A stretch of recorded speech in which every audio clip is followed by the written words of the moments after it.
School, which should have been a sanctuary of learning and growth, quickly turned into a nightmare for Alex. His albinism made him stand out, and not in a way that fostered admiration. Instead, it painted a target on his back. "Ghost boy! Ghost boy!" the children chanted as Alex walked into the classroom one morning. Their mocking voices filled the air, each word cutting deeper than the last. He tried to ignore them, keeping his head down as he shuffled to his seat, but their laughter echoed in his mind, a cruel refrain he couldn't silence. The bullying wasn't limited to name-calling. One afternoon, during art class, Alex poured his heart into a drawing of a moonlit sky, an image inspired by the stories his mother had shared with him. The moonlit sky wasn't just a random idea. It symbolized the stories his mother often told him about hope shining in the darkest of times. As he sketched, he could almost hear her soft voice recounting tales of perseverance and resilience, stories that were both her own and those passed down from generations before. Each stroke of his pencil seemed to carry a fragment of their shared bond. The shimmering stars he drew weren't just dots in the sky, they were dreams his mother encouraged him to hold on to. Dreams that he believed could one day lift him beyond the suffocating barriers of prejudice. The paper became his sanctuary, a place where he could weave his pain and hope into something tangible. With every line he felt a mix of sorrow and determination. His art reflecting the battles he faced and the love that kept him grounded. Even as he walked, Alex thought about the times when his mother's stories gave him courage during their hardest days. They weren't just tales, they were lessons wrapped in her unwavering belief in him. Her words had a way of lifting the weight of the world, making him believe that his drawings could be more than just pictures, they could be a voice that spoke when words failed. But as he stood up to show the teacher, one of the boys snatched the paper from his hands and ripped it into shreds. "What are you going to do, ghost boy? Scare me?" The boy jeered, holding up the pieces of Alex's work. The class erupted in laughter. Alex's eyes burned with unshed tears, but he said nothing. He simply sat back down and stared at the desk, wishing he could disappear. The pain of seeing his work destroyed was compounded by the humiliation of being laughed at for something he held so dear. The torment wasn't just physical, it was emotional and relentless. During recess, Alex often found himself alone. While other children played games and shared snacks, he sat under a tree, doodling in the dirt or pretending not to care. Group activities were the worst. Whenever the teacher assigned partners, no one wanted to pair with him. "Why do I have to work with him?" one girl complained loudly during a group project. "He gives me the creeps," she said. The teacher overheard but did nothing. Alex sat quietly at the corner of the table, contributing as much as he could while the others ignored him. Each instance of exclusion chipped away at his confidence, leaving him to wonder if he was truly as unworthy as they made him feel. He started to dread going to school, the thought of facing his classmates filling him with anxiety. Nights before school days became sleepless, filled with a pit of dread that seemed to grow deeper with every passing day. Not every teacher turned a blind eye to Alex's struggles. Mrs. Obiora, the school's art teacher, was different. She noticed Alex's talent for drawing early on and often encouraged him to explore it further. "Alex, this is wonderful," she said one day, holding up a sketch he had drawn of a bustling Lagos street. "You have a gift. Don't let anyone take that from you." Her kind words brought a small but significant spark to Alex's life. She gave him extra pencils and paper, and once even displayed one of his drawings on the classroom wall. For a moment, Alex felt seen, not as Ghost Boy, but as someone with something valuable to offer. Mrs. Obiora's encouragement planted a seed of hope in Alex. While the taunts of his peers still hurt, he began to channel his pain into his art, creating vivid images that reflected both his struggles and his dreams. Her belief in him became a lifeline, reminding him that there was more to him than the labels others placed on him. She often stayed after class to talk to Alex, asking him about his inspirations and dreams. "Art is a powerful thing," she told him one day. "It can speak when words fail. Never stop drawing, Alex. The world needs to see what you see." Though brief, these moments with Mrs. Obiora gave Alex a sense of belonging, a reminder that he wasn't entirely invisible. For every cruel word from his classmates, her encouragement was a balm helping him survive the emotional turmoil. Even the church, a place meant to offer solace and acceptance, became another battleground for Alex. Every Sunday, Amaka dressed her children in their best clothes and led them to the small crowded church down the road. But as soon as Alex stepped inside, the whispers began. "Why is she bringing that child here?" one woman murmured, her voice dripping with disdain. "Doesn't she know he's cursed?" During the service, people would shift uncomfortably in their seats if Alex sat too close, their unease as palpable as the tension in the air.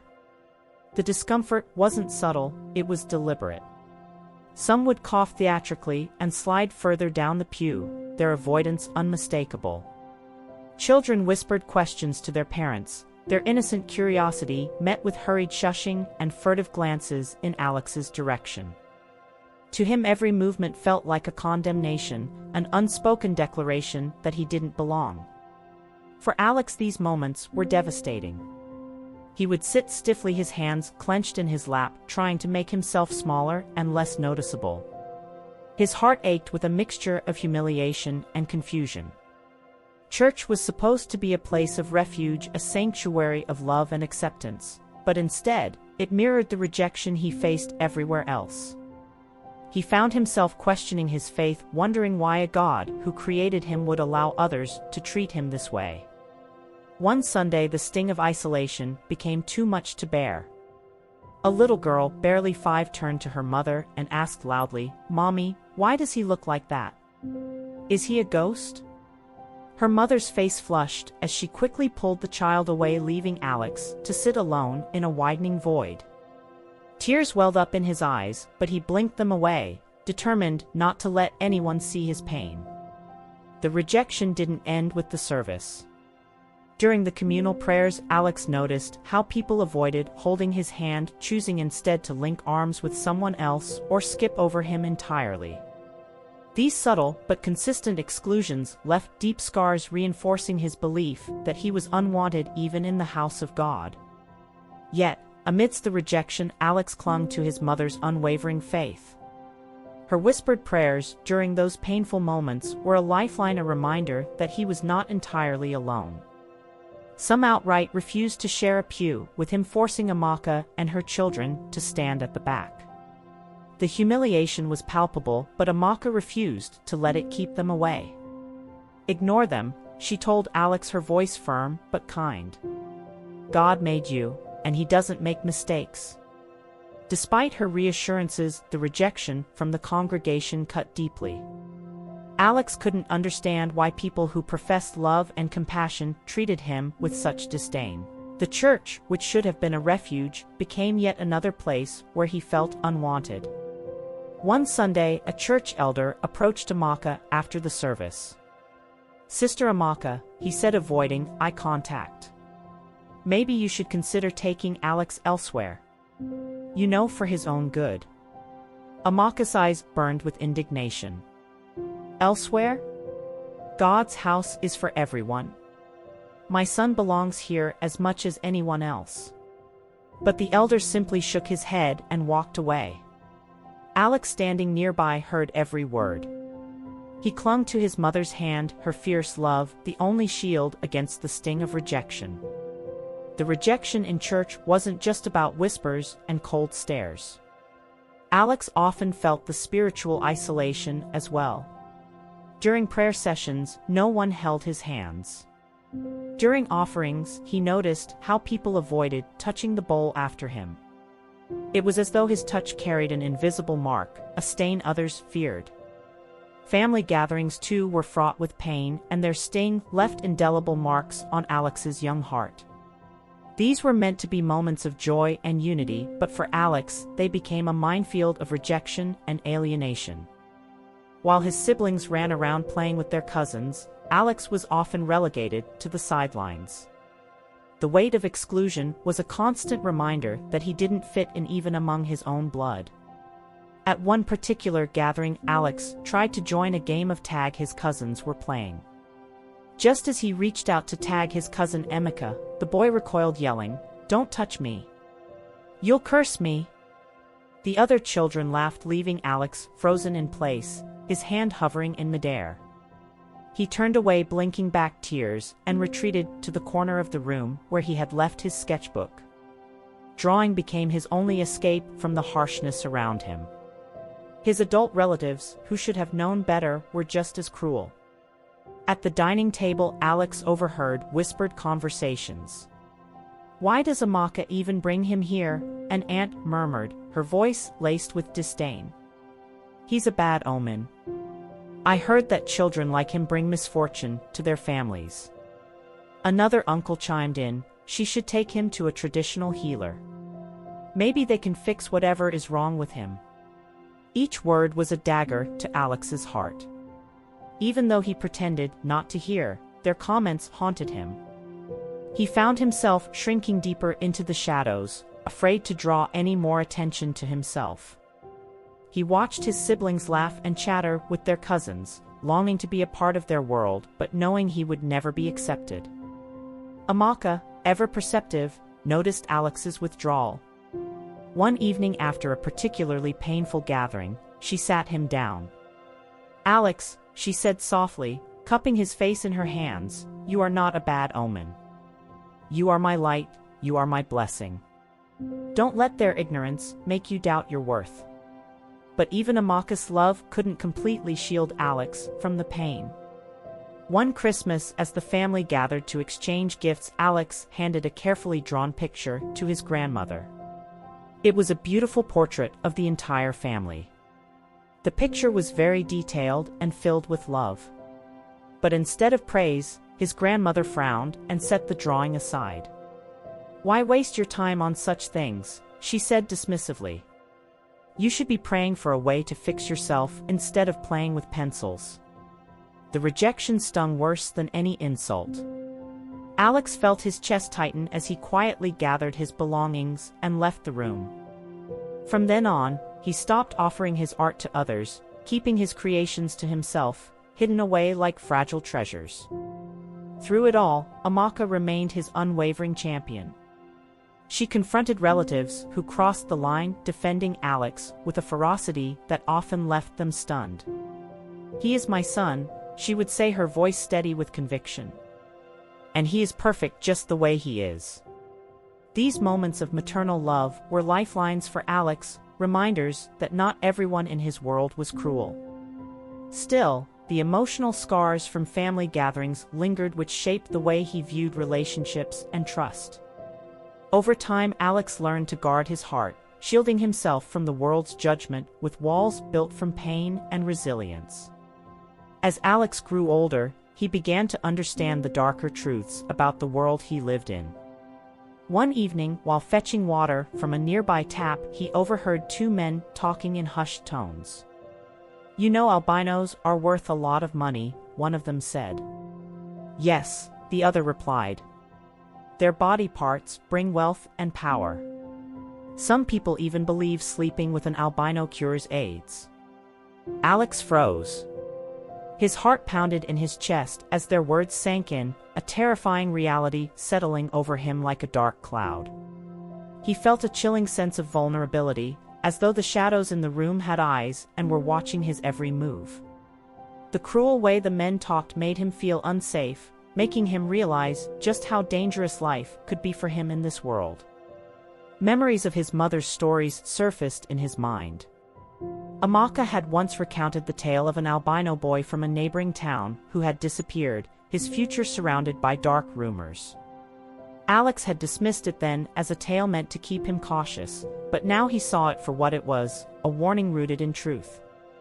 His thoughts spiraled as he imagined the dangers lurking in the neighborhood. What if someone decided he was worth more as a commodity than as a human being? The fear wasn't just about himself, it extended to his family. Would they be able to protect him? Would they be safe from harm because of him? The questions kept swirling in his mind, each one increasing his anxiety. That night, Alex barely slept. Every creak of the house made his heart race. His thoughts painted vivid, horrifying scenarios of strangers bursting through the door, his mother's screams, and his siblings crying as he was dragged away. The very air in his room seemed oppressive, thick with a fear that refused to let him breathe freely. He clutched his blanket tightly as though it could shield him from the cruel truths of the world. By morning, Alex felt a profound shift within himself. The world outside seemed even more hostile, its dangers now unmistakable. When he walked into the sunlight, it felt warm, but that warmth tricked him. It hid the darker things, like fear of the unknown and people with no regard for human life who only cared about money.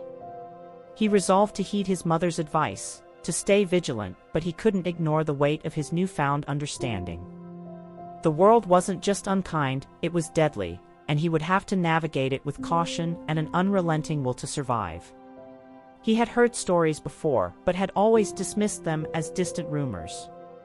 Now, he couldn't escape the chilling reality. People like him were hunted, their lives reduced to superstition and greed. The next day, he asked his mother about the stories. Omalicha hesitated, then nodded. "Yes, my son, there are people who believe such things. But you must be careful. Never go anywhere alone, and always stay where I can see you." Her words, though meant to reassure him, only deepened his fear. The world outside their home felt like a minefield, every step fraught with danger. The whispers in the neighborhood grew darker as Alex got older. Stories of albino children disappearing in nearby towns started to circulate, casting an ominous shadow over his daily life. Neighbors who once greeted him with polite nods now averted their eyes or crossed the street to avoid him entirely. Children whispered about him at the playground, spinning tales of curses and dark magic linked to his presence. Each passing day seemed to deepen the community's suspicion, their murmurs a constant reminder that Alex was seen not as a boy but as an anomaly, something to fear or avoid. Some even warned their children to stay away. "Don't go near that boy," a woman told her daughter. "He'll bring you bad luck." One time on his way home from school, a group of teenagers cornered Alex. They taunted him, throwing rocks and calling him a Finn, a term used to dehumanize albinos in parts of Africa. "Let's see if he bleeds like the rest of us," one of them said, advancing with a stick. Alex managed to escape, but the encounter left him shaken. He ran home, in fear and panicking, tears streaming down his face, and collapsed into his mother's arms. Alex explained what had happened to him on his way back from school. Amara was shocked on hearing what had happened. She immediately hugged him tightly, her heart full of sadness for her son. "They don't know who you are," she whispered. "But I do. You're strong, Alex. Stronger than all of them." Omalicha became more and more watchful every day. She kept a close eye on everything around their home, always making sure everything was safe. Her watchfulness was like a heavy shadow that stayed over the house. She always looked out for Alex, often glancing toward the window or door when he was outside. Her warnings became more and more serious. "Don't go too far from home," she would tell him, her voice full of both love and worry. This constant attention made the house feel tense. Alex could see that his brothers and sisters often looked at each other with frustrated looks, because they had more freedom, while he was carefully watched. To Alex, the rules felt like an invisible rope tied to him, always reminding him of the danger that was out there. Alex often wished he could join his brothers and sisters in their carefree games or wander the streets just like they did. He wanted to feel the same freedom they had. But he understood why his mother was so careful. Her love for him made her overprotective because the world was full of dangers, especially for someone like him. She knew the risks he faced. There were too many stories about albino children being taken for horrible rituals. These stories scared her, and just the thought of losing Alex kept her awake at night. "Stay where I can see you," she would say every time he went outside. Alex always listened to her, but the rules made him feel more alone and separated from the rest of the world. Though Alex wanted to be free like his siblings, he understood that his mother's worry came from love and the need to keep him safe. Omalicha also began to learn more about albinism to better protect Alex. She looked for ways to care for his sensitive skin and eyes. She saved money to buy sunscreen and hats, small things that showed her love but made a big difference to Alex. The constant rejection and fear wore Alex down, making him feel very tired inside. He started to pull away from everyone, talking less and spending most of his time alone. He stopped trying to make friends because he believed no one would ever accept him. His drawings changed too. They became darker, filled with strange, shadowy figures and empty places. One evening, as he sat on the floor drawing, Omalicha came and knelt beside him. "Alex," she said softly, "you don't have to go through this alone. Please, talk to me." But Alex couldn't find the words to explain how deeply sad he felt. Instead, he just shook his head and kept drawing. Omalicha sighed, her heart breaking for her son. She wished there was a way to help him, a miracle that could show Alex that he was more than just the bad things people said or the way they looked at him. The meanness of others hurt him a lot, but deep inside, there was still a tiny spark of hope. It came from remembering his mother's encouraging words, the kindness from Mrs. Obiora, and the hope that one day, he would find a place where he truly felt accepted. As Alex's journey went on, the tough things he faced would change him in ways he didn't fully understand yet. For now, he held on to the small moments of kindness and the dreams he drew on paper, determined to keep going. Anticipate part 3 of this powerful story. Will Alex finally find the strength to overcome society's cruelty? You won't want to miss the next chapter. Make sure to turn on the notification bell so you're the first to know when it's released. Like this video if it touched your heart, and comment below to share your thoughts or any lessons you've learned. Your voice matters. Thank you.